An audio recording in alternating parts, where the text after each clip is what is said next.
Okay.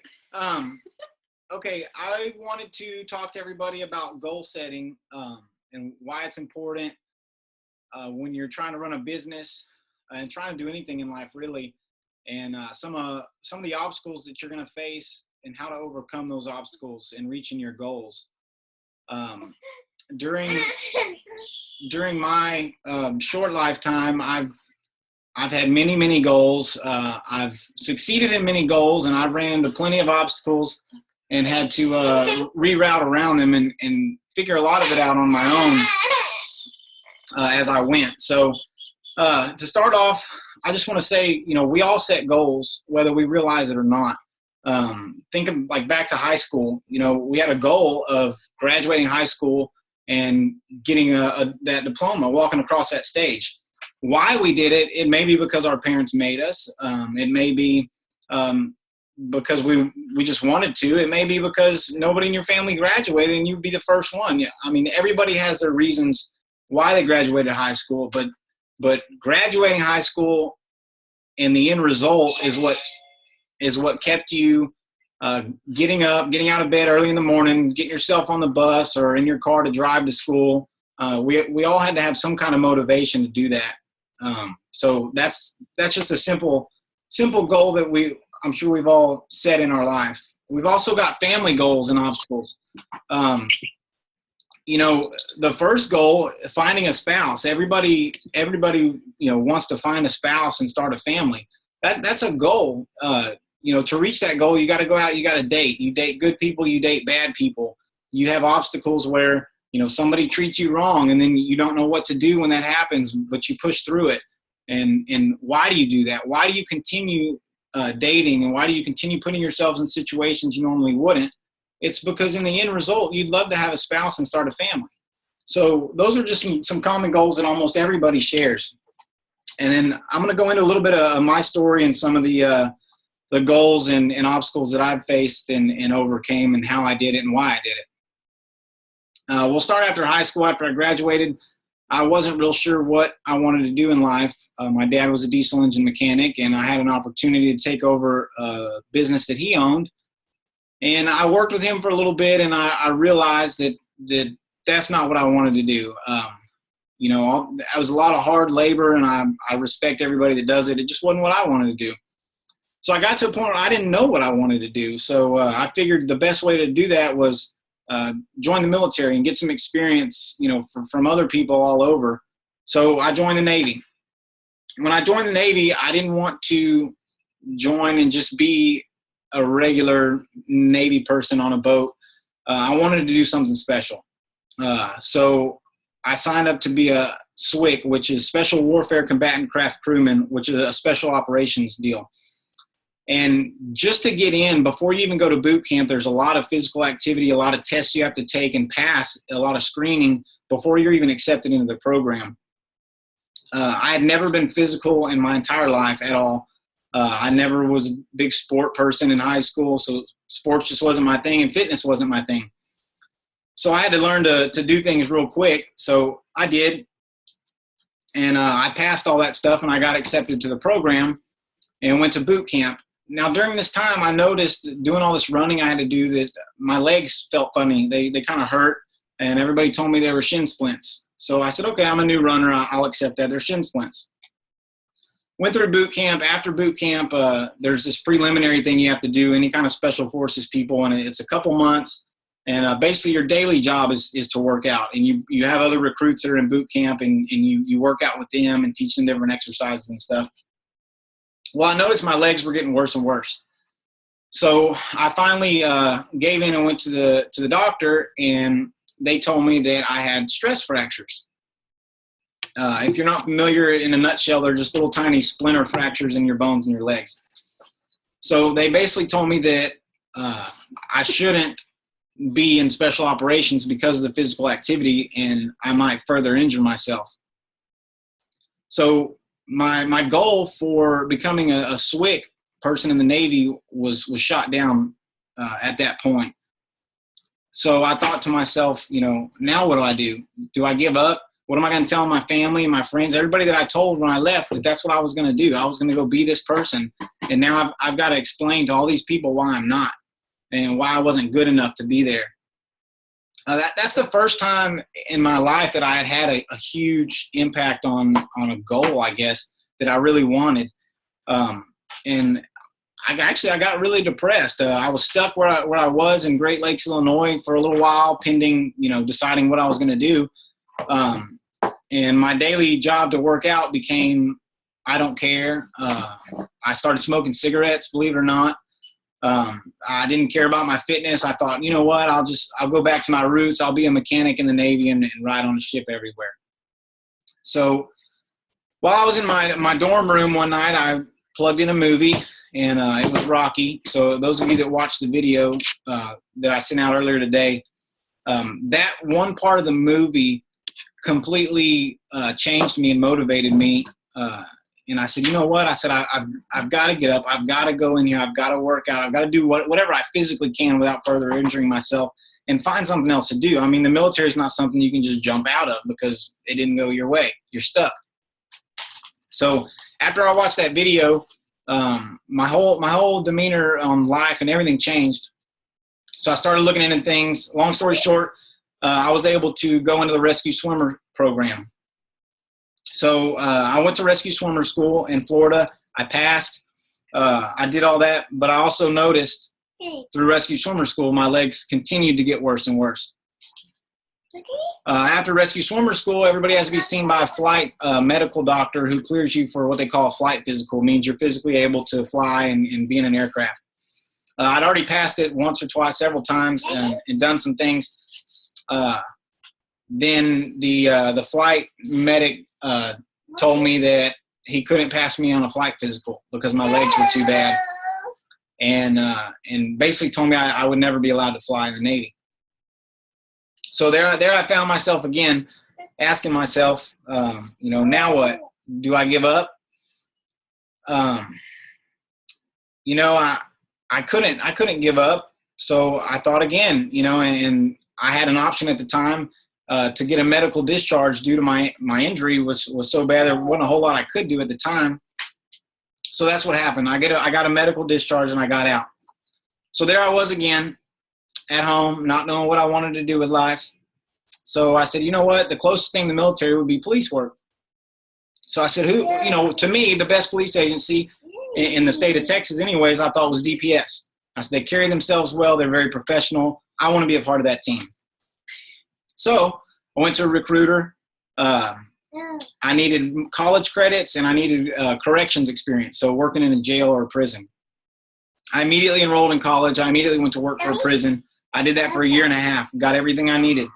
I went through a 6-month-long application process with DPS, which included tons and tons of paperwork, a polygraph or a lie detector test, an oral board, and ride-alongs. Man, I got to ride along with those guys that I looked up to tremendously, and saw what a great job it was and how much fun I would enjoy doing it. They all pumped me up, man. You're going to be great. You're going to do great. We even moved out of our apartment, Kayla and I. We were married at this time, and moved into her parents' house because we were getting ready because I was fixing to go to the police academy for 6 months. Well, while we're sitting there waiting for that, I get a letter in the mail from DPS, and they said they did not select me. No, I'm good. So once again, I found myself down and out, asking myself, now what? Do I give up? I couldn't give up. My motivation, my goal at that time was to provide for my new family, for my new wife, Kayla. I'd made a promise to her dad that I would do so. So I couldn't give up. I had to do something. So I put myself through a local police academy and passed all that. Everything was good with flying colors, and got on here with Freeport PD. Ever since then, everything's been fantastic. I've gotten tons of experience here. I've been able to do everything I wanted to do, from K9 to SWAT to Marine Patrol. Anything you can do here, name it, I've done it, and I've moved up in rank. So I've done a lot of great things that I'm very proud of myself for. So in the end, I kept setting goals. Your goals may change in your job, in your career, in life, and that's okay. If you reach an obstacle, that you can't obtain one goal, that doesn't mean you have to shut down. You can change goals and move to another goal. And that's what I did, and that's what I kept doing. And just because one goal gets shut down, doesn't mean it's over. I've created a fantastic life for me and my wife and Peyton, being here in Freeport, that I have options here that I wouldn't have had in DPS. So I look at it as a blessing in disguise, and I used it to my advantage. And we can all do that, like I said, in life or in your career with Plexus. So I'm going to go over the 5 golden rules of goal setting and talk a little bit about those. The first one is you have to set goals that motivate you.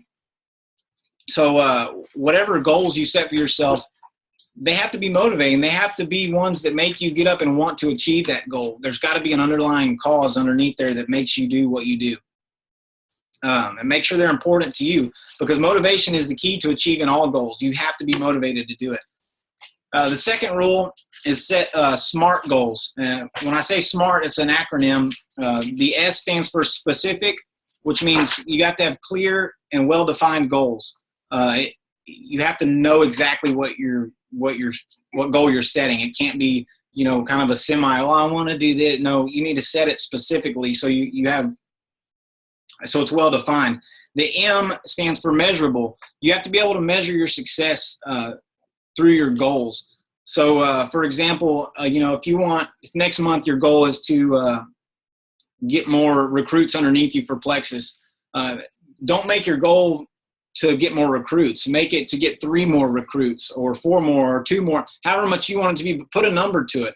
But you have to have a measurement there, because then if you just say I want more recruits and you get 1, you may slack off a little bit in your work because you're like, okay, well, I obtained my goal. Well, yeah, your goal is to get more recruits, but how many? Set yourself a goal, make sure it's measurable. If your goal is to sell more product, how much money? Put a number on it so you can measure that goal.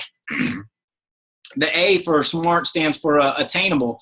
Your goal has to be attainable. It has to be a realistic goal. You can't go out there and just set an unrealistic goal and know that it can't be achieved. That defeats the entire purpose. So make sure it's attainable. It builds confidence when they're attainable. If they're not attainable, it erodes your confidence. You don't want to do that. R is relevant. It needs to be relevant to whatever direction you want to go in your career. Whether it be to be a diamond ambassador or to just get up to emerald or even to get to gold, just to have that extra money for your family, whatever it is, it needs to be relevant to your purpose. And the T for the goals, time bound. You need to put a time limit on your goals. So, you need to say, okay, next month I want to recruit 3 people. Work towards that goal. If you don't set a time limit, then you've given yourself forever to obtain the goal, and you're not going to be motivated to do it. So make sure you set a good time. All right, and then the other thing, the third thing for the 5 goals is put them in writing. When you write something down, it becomes real and tangible to you. There it is on paper. You can see it. And post it up somewhere. Kayla writes her goals down all the time. I could walk around this house, probably find 4, 5, 6, 7 papers with different goals on them. They're everywhere. But you know what? It's a constant reminder to her about where she wants to be. It's there. It's not just in her head. It's physical. It's right there. And also, just to throw this in there, there's a statistic out there that says you're 42% more likely to attain your goal or reach your goal when you write it down. So not only is it there in your mind, but you see it written down and you have that kind of muscle memory of writing it down. So it's more likely for you to reach it. Yeah. And I've even noticed that, like, the more that I write my goals down every month, I seem to reach those goals more likely than when I just, we'll just see how this month goes. Or, if I say in my head, okay, I want, 3 new customers, if I actually write it down, then I might reach those 3 customers and still keep going and not even realize it. Yeah, that's good. Thanks for sharing. Okay, the 4th step is make an action plan. So you may have a big goal and you have to take steps to reach that goal. So I call them long-term goals and short-term goals. And your long-term goal, it can be a month, it can be a year, it can be 5 years, it can be what you want it to be. But you need to set yourself short-term goals that are like steps to reach your long-term goal. So make sure you make an action plan. If you want 3 new recruits next month, okay, you can divide the month by 3. So say, every week and a half, I need to have 1 more recruit. Another week and a half, 1 more recruit. And then if you follow those, the action plan or the mini steps, then by the end of the month, there you are. You've got your 3 new recruits and you've reached your ultimate goal. And Victor Antonio, he talked about that. Like, find your big goal that you want and then work backward and know what you need to do each day, each week, each month to reach that goal. Yeah, I mean, if your goal is to be a diamond ambassador, then you've got to reach silver, and then you've got to reach gold, and then senior gold, and you got to go up from there. So those are all steps to reach your main goal, because obviously being a diamond ambassador isn't going to happen overnight. And the 5th step to goal setting is the most important step. That's stick with it and don't give up. You're going to run into obstacles, and you're going to have to push through them. Like I said, all the obstacles that I faced in my life have ended up for the better for me. They were horrible and hard times for me, in the moment, but I learned to get up, keep moving forward, just like the video said. How much can you take and keep moving forward? That's how winning is done. If you want to win and be successful in this job, you've got to be willing to take the hits and fight the battle and keep moving forward. And the only person that is responsible for your success is you. This company has endless possibilities. I mean, it's still young. There's not tons of ambassadors out there like other network marketing companies, where everybody's tried it. Everybody's tried to sell it, or something. This is still young, and it's growing like crazy. So, if you're not successful, maybe you should rethink your goals, go back to step 1 and readjust. You're responsible for your own actions. So, like I said, it's the opportunity of a lifetime. Treat it that way. If that's really what you want, and your goal doesn't have to be to become a diamond ambassador. Your goal can be to become gold and make that extra $500,000, 500 or 1,000. That wasn't 500,000. 500 or $1,000 a month to help out your family. And if that's your goal, get there and then do what you got to do to maintain it. It doesn't have to be, we're not asking everybody to go out there and be a diamond. If you want to do that, fantastic. If you don't, that's okay too. Everybody joined this for a reason. It may have been for the discount. It may have been for the extra money. It may have been for a career change. So treat it how you want it to and set yourself goals and get there. I know every one of you can do it. That's all I got. Well, you were in charge of all this, so. Does anybody, how do you unmute everybody? I'm going to open it up for questions, y'all. So if you have any questions, we're fixing to unmute everybody. Do you want me to stop the recording? Or you want to I don't care. Okay, I'm going to go ahead and stop the recording.